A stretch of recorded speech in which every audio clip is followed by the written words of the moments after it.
Charlie Parsons for Boxing Social and Association with William Hill and Empire Fight Store. Always a pleasure. Joseph Markowski. I saw Fred Beck got there first, but no one on the traditional side has got to you. So I thought I'd call in. How are you? I'm good. Well, you sort of flirt, don't you, between traditional and X series. You're not as sort of puritanical as some of the boxing journalists. You sort of you embrace the misfit stuff a bit more readily than others. I think you've got to, but I suppose I also come from that age group growing up that all the guys that I now see on X series are the ones that I was watching sort of 10 years Yeah, ago or so. yeah, yeah. Nice. Good. Um, how's things? I'm good. Yeah, we obviously busy summer, ending with that press conference at Wembley Arena last week, which I was glad to get out of in one piece. That's building up to be a big event. We've got some good traditional shows coming up. We're working with Matchroom in particular on a couple of US shows that we're excited about. And with our friends at Golden Boys. So yeah, look, we've got a lot going on. Um, Not that your traditional audience will like it, but I am really excited about October the 14th. Um, I think it's the biggest event we've done in the UK so far. And I think it's for many reasons, it's bubbling to be really interesting and exciting, and we'll draw out a range of different audiences. There's like legitimate beef between the fighters that bubbled up obviously last week, and that makes for entertainment, and that's what that product is. It's a sports entertainment product, and we're leaning straight into it. So yeah, I think we're focused on that, and obviously building out our traditional schedule too. Well, Joe, let's go straight into that amazing fight on October the 14th in Manchester. It's not Fights plural. well, Fights plural. yes. On the press conference itself, absolute carnage. I think that was always going to be the case when you had some of the names that you did up on the table. We know that when the table went, Calla was looking for his phone. I think you were looking for your glasses. With Misfits, you're having to get used to this, aren't you? Haller was actually looking for his Rolex that fell off. I'm not sure how widely he wants that broadcast, but it wasn't his watch. It wasn't his phone. It was his watch. Yeah, my glasses went flying. I thought I'd lost them, and then someone at Misfits found them. Um, yeah, we are getting used to it. I got a lot of people ask me if it was staged. It absolutely wasn't. I think we knew it would kick off a little bit. I think we didn't think it was going to kick off to that extent. You've got this sort of lethal mix of the fighters, and then obviously their friends and family. And I was sat next to Tommy and John Fury. Um, I've been sent a lot of memes of myself, not handling. I've always thought myself as quite cool and calm under pressure, but the video evidence would suggest otherwise, unfortunately, for me. So I love it. I think it's fun. I like the fact we separate it from the traditional boxing. I think that's the right thing to do. Um, this is sports entertainment. It's crossover boxing. It's not boxing. It's a different product, and there's a place for it. There's an audience for it.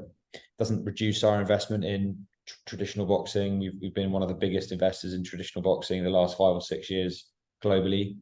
We're proud of our boxing business, but we want to do other things, and we think this is a great way of engaging with a new generation of sports fans, your generation of sports fans. And we've got so many ideas about what to do with it. Our product in particular will evolve with the X series, the way we sell the content, the way we market it, the way that the consumer can interact with the fighters and each other on the product. We've got loads of ideas for that. And I think I'd like to use the X series as a bit of a vehicle for the zone to evolve more generally, because it's this audience coming through and embracing crossover boxing in the way they have is, I think, a sign of things to come of how sports fans of the next generation are going to behave and how they're going to want to consume content and storylines. It's not all going to be obviously like this, but if we can get our product and our marketing and our brand engaging with this next generation of sports fan and serving them in a different way than we have traditional sports fans, that's only going to be a good thing for our business. So I think it's like it's a sign of things to come. It's a indicator of where sport and media and the products around that are going to go.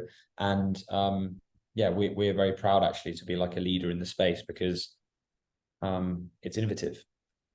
Just out of curiosity, we've sort of spoke about the press conference itself leading up into fight night, which we know will be monumental. I've texted Calla and Nissa and just said you guys have smashed it. It's absolutely out the park in terms of how big it is and events standing alone in the UK. In terms of fight week, now you've seen the carnage that arose at the press conference. What sort of things do you now have to bring in to make sure that it doesn't quite cross that line? We're organising a New York press day or press conference, and the security considerations are a big part of us planning for that. Look, we don't want there to be tables flying and it gets dangerous, right? Not just for the people on stage, but for the people around the stage. There are fans there.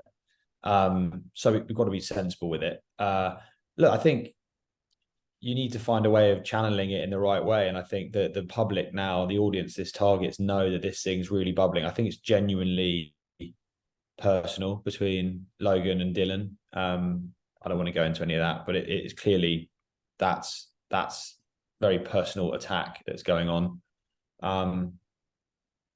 And KSI, I think, hates Tommy Fury. And I think Tommy Fury hates KSI. So I think we've got to bottle it and channel it in the right way. But when you've got that genuine dislike and a genuine reason for these guys to be fighting, that's when the like a more mainstream audience engage with fight sports. It cuts through people, it resonates with people. So we've got to make sure that any time these guys are spent in the same rooms as each other, they're being appropriately distanced. But part of it is working out how to sell it because it's got huge appeal. So that's the job, that's the challenge, that's what our teams are working on. Joe, I suppose sticking with this side of stuff on the crossover world, we've seen recently some things circulating with Kingpyn. Now, we know that that last event was streamed on DAZN platforms.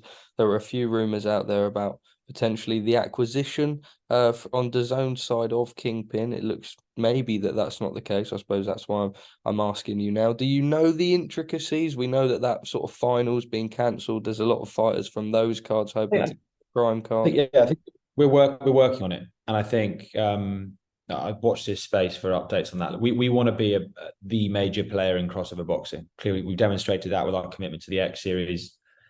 Kingpyn have an audience. They have some great fighters signed with them. We're really glad we're working with them. So I think behind the scenes, we're working out how we can do that in the best possible way. There's obviously competing interests, and there's a bit of the different brands that we're working in that space. So leave it with us, and I think we'll have an announcement on that pretty soon.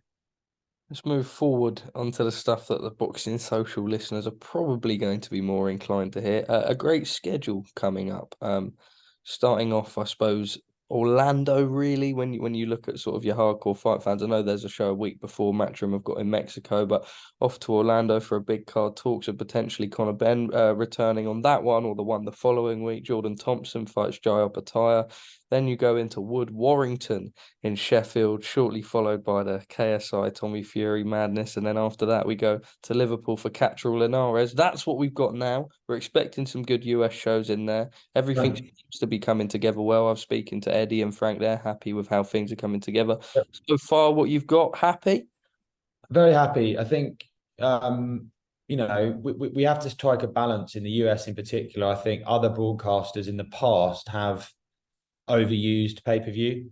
We're trying to build a schedule where there is genuine pay-per-view level value in the subscription regularly, and that commitment does occasionally make it harder for us to make fights because the economics are different. We're trying to change the way that the fights are put together economically. So that's probably a part of the reason for the delay that we've had a bit in getting our schedule out. But yeah, we're happy, and I think we'll add couple more announcements in the next couple of weeks that will really bolster that schedule.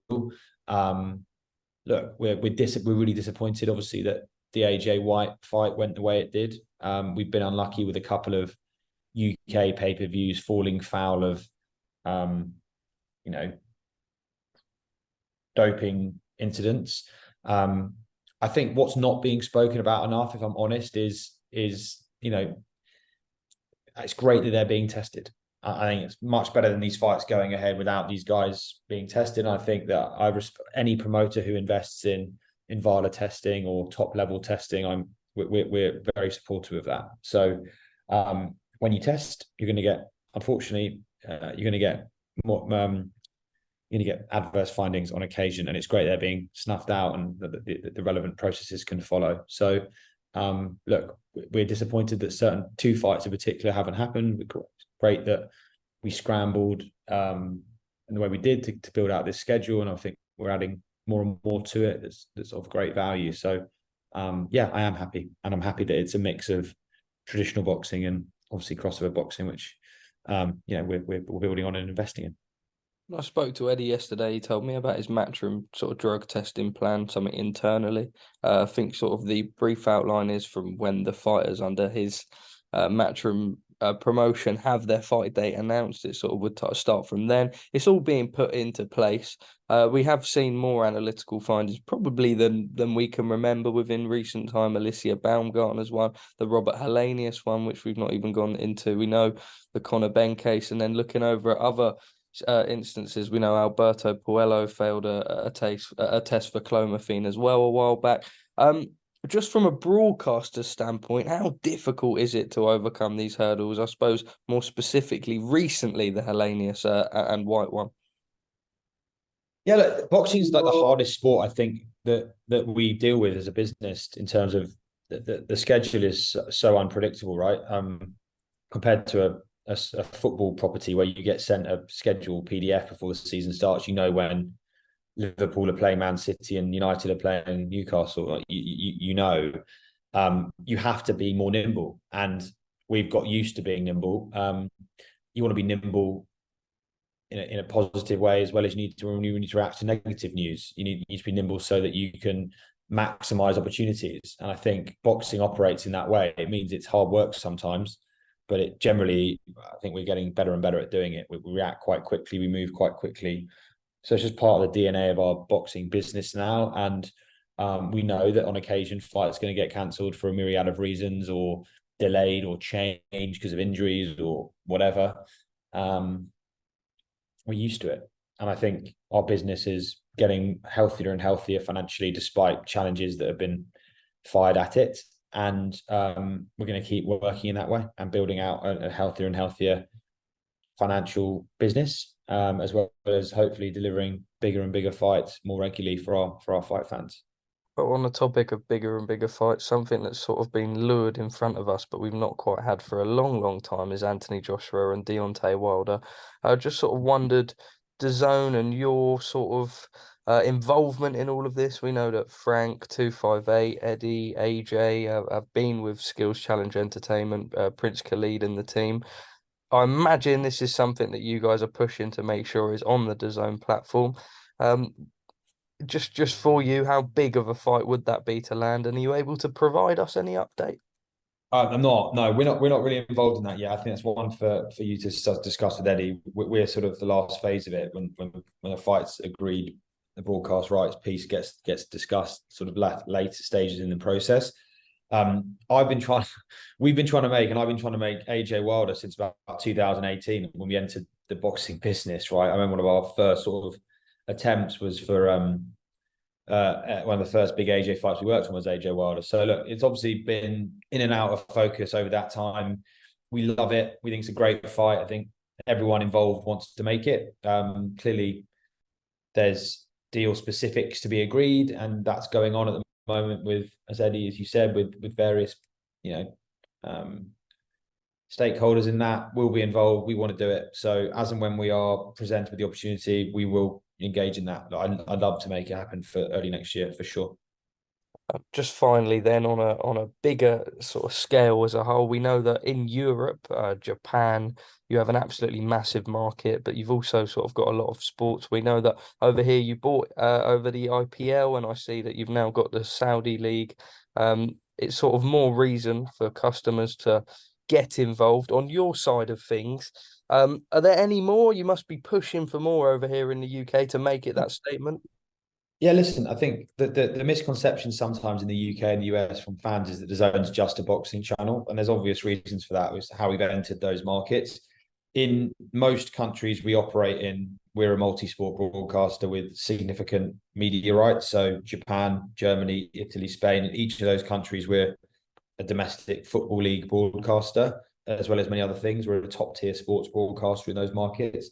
We are always looking for ways to grow the business in the UK and the US.